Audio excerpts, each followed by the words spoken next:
అనుగ్రహము చేత మాత్రమే ఆరోగ్యము సంభవము. అందుకే మనకి ఇప్పటికీ ఉపాసనా క్రమంలో ఆరోగ్యం పొందాలి అంటే సూర్యనారాయణమూర్తిని ఆరాధన చెయ్యడం అనేటటువంటిది మాత్రమే ప్రమాణంగా ఉంది.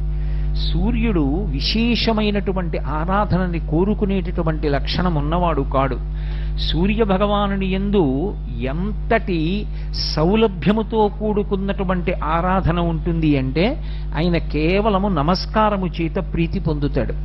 నమస్కారం అంటే ఒంటి చేత్తో చేసేటటువంటిది నమస్కారం కాదు.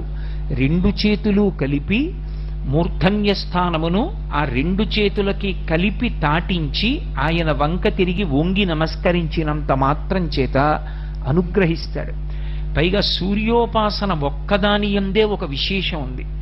మిగిలినటువంటి ఏ దేవతా స్వరూపానికైనా సరే భగవంతుడు ఆ పదార్థాన్ని స్వీకరించాలి